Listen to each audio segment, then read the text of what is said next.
पूज्याय राघवेन्द्राय सत्यधर्मरताय च भजतां कल्पवृक्षा नमतां कामधेनु ಶ್ರೀ ಗುರು ರಾಘವೇಂದ್ರ ಸ್ವಾಮಿ ಎಲ್ಲರನ್ನು ಕಾಪಾಡಪ್ಪ ತಂದೆ. ಸರ್ವೇ ಜನ ಸುಖಿನೋ ಭವಂತು. ಒಂದು ಪಾತ್ರೆ ಇಟ್ಟು ರವೆ ಹುರ್ಕೋಬೇಕು. ಓಕೆ, ರವೆ ಅಷ್ಟೇ ಹುರ್ಕೊಳ್ಳೋಣ. ಇದು ಸಣ್ಣ ರವೆ, ಇದು ಬಾಂಬೆ ರವೆ ಅಂತಾರೆ, ಚಿರೋಟಿ ರವೆ. ಓಕೆ,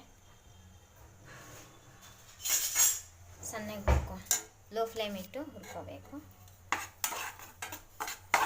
ಎಣ್ಣೆ ತುಪ್ಪ ಎಲ್ಲ ಹಾಕೋದೇನು ಬೇಡ.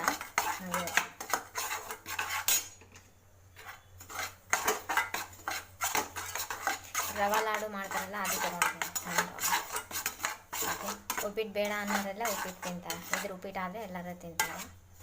ಅದಾದರೆ ಬೇಡಮ್ಮ ಬೇಡ ಅಂತ, ಉಪ್ಪಿಟ್ಟು ತಿನ್ನೋರು ಕೂಡ ಬೇಡ ಬೇಡ ಅಂತ. ಈ ಉಪ್ಪಿಟ್ಟಾದರೆ ಎಲ್ಲರಿಗೂ ಫೇವ್ರೇಟ್ ಆಗುತ್ತೆ, ವೆರಿ ಟೇಸ್ಟಿ ಆಗಿರುತ್ತೆ. ರವೆ ಒಂದೇ ಹುರ್ಕೊಂಡು, ಎಣ್ಣೆ ತುಪ್ಪ ಯಾವುದು ಬಳಸೋದೇ ಬೇಡ, ಹಾಗೆ ಹುರ್ಕೊಳ್ಬೇಕು ರವಾನ.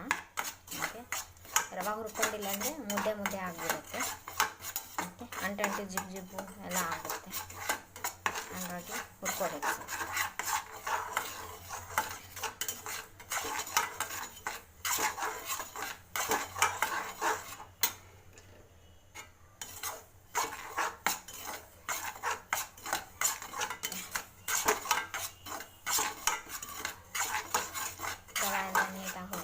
ಸ್ವಲ್ಪ ಘಮ ಘಮ ವಾಸನೆ ಬರ್ತಾ ಇದೆ, ಘಮ ಘಮ ಬರುತ್ತೆ.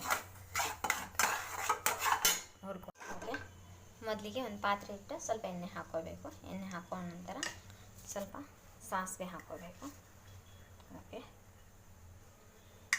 ಇವಾಗ ಸ್ವಲ್ಪ ಸಾಸಿವೆ ಹಾಕೋಣ. ಸಾಸಿವೆ ಹಾಕೊಂಡ ನಂತರ ಸ್ವಲ್ಪ ಜೀರಿಗೆ ಹಾಕೋಣ. ಓಕೆ, ಜೀರಿಗೆ ಹಾಕ್ಕೊಂಡು ಇಷ್ಟು ಸ್ವಲ್ಪ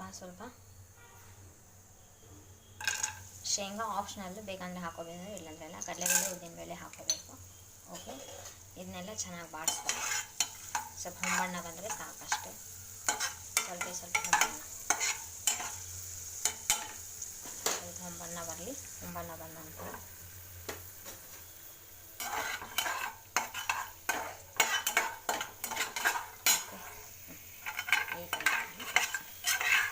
ಸಾಕಷ್ಟೆ.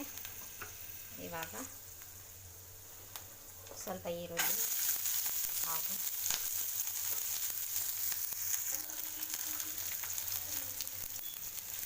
ಸ್ವಲ್ಪ ಹಸಿ ಖಾರ ಹಾಕೋಬೇಕು. ನೋಡ್ಕೊಂಡು ಹೊಂಬಣ್ಣ ಬರಲಿ. ಇದೆಲ್ಲದೇ ಈರುಳ್ಳಿ ಹಸಿಮೆಣಸಿನಕಾಯಿ ಹೊಂಬಣ್ಣ ಬರೋವರೆಗೂ ಸ್ವಲ್ಪ ಬೆನಿಗೆ. ಇವಾಗ ಸ್ವಲ್ಪ ಟೊಮಾಟೊ ಹಾಕೋಣ. ಟೊಮಾಟೊ ಕಟ್ ಮಾಡಿದ್ರೆ ಟೊಮಾಟೊ ಸ್ವಲ್ಪ ಹಾಕೋಣ. ನಂತರ ಸ್ವಲ್ಪ ಬೇಕಂದರೆ ಹಾಕ್ಕೋಬೇಕು.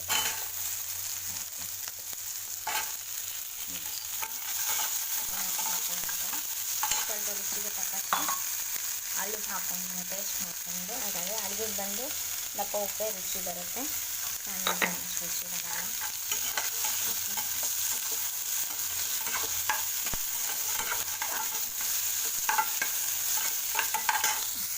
ಬಾಡಿಸ್ಕೋಬೇಕು. ಇದನ್ನು ಸ್ವಲ್ಪ ನೀರು ಹಾಕಿ, ಈ ಟಮಾಟ ಎಲ್ಲ ಬೆನಿಬೇಕಂದ್ರೆ ಸ್ವಲ್ಪ ಒಂದು 10 ರಿಂದ 15 ಡ್ರಾಪ್ ನೀರು ಕೂಡ ಹಾಕ್ಕೋಬೋದು, ಏನು ತೊಂದರೆ ಇಲ್ಲ. ಓಕೆ, ಸ್ವಲ್ಪ ಬೆನಿಲಿ ಟೊಮೊಟೊ ಎಲ್ಲ. ಓಕೆ, ಟೊಮೊಟೊ ಎಲ್ಲ ಬೆಂದಾದ ನಂತರ ಇವಾಗ ನೀರು, ಇದರಲ್ಲೇ ಒಂದು ರವೆ ತೊಗೊಂಡ್ರೆ 2 ನೀರು ಕರೆಕ್ಟ್ ಆಗುತ್ತೆ. 2 ಸಾಕು, ನೀರು ಜಾಸ್ತಿ ಬೇಡ. 2 ಹಾಕಿ, 2 ಹಾಕಿದ ನಂತರ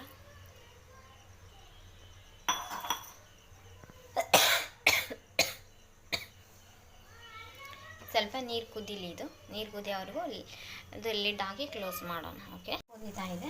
ಇವಾಗ ಸ್ವಲ್ಪ ಕರಿಬೇವು ಸೊಪ್ಪು ಹಾಗೂ ಸ್ವಲ್ಪ ಕೊತ್ತಂಬರಿ ಸೊಪ್ಪು ಹಾಕೊಂಡ್ಬಿಡೋಣ. ಓಕೆ, ನೀರು ಕುದೀತಾ ಇದೆ, ಸ್ವಲ್ಪ ಕುದಿಬೇಕು. ಸ್ವಲ್ಪ ಕುದ್ದಾಗ ಇವಾಗ ರವೆ ಹಾಕೋದೇ ಒಂದು ದೊಡ್ಡ ಟಾಸ್ಕ್. ಇದ್ರೊಳಗೆ ಬಂದು ರವೆ ಹಾಕೋದು ಒಂದು ಟೆಕ್ನಿಕ್ ಇದೆ. ರವೆ ಹಾಕೋದು ತೋರಿಸ್ತೀನಿ.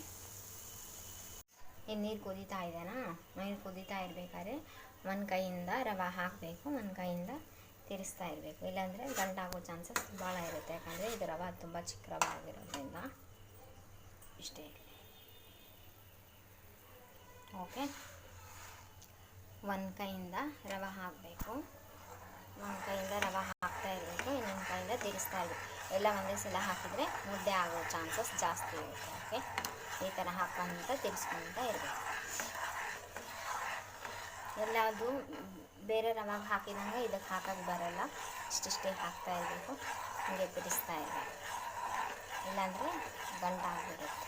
ಓಕೆ, ಎಷ್ಟು ರವೆ ಇದೆ ಅಷ್ಟು ರವಾನ ಹಿಂಗೆ ಹಾಕಬೇಕು. ಓಕೆ ಓಕೆ, ಉಪ್ಪಿಟ್ಟು ರೆಡಿ ಆಗಿದೆ, ವೆರಿ ಸ್ಮೂತ್. ಮೇಲೆ ಸ್ವಲ್ಪ ಸಕ್ಕರೆ ಹಾಕ್ಕೊಂಡು ಹಿಂಗೆ ಹಳ್ಳ ಸಕ್ಕರೆ ಹಾಕ್ಕೊಂಡು ಊಟ ಮಾಡಿ, ವೆರಿ ಟೇಸ್ಟಿಯಾಗಿರ್ತೈತಿ. ತುಂಬ ಸ್ಮೂತಾಗಿ ಬಂದಿದೆ ಉಪ್ಪಿಟ್ಟು.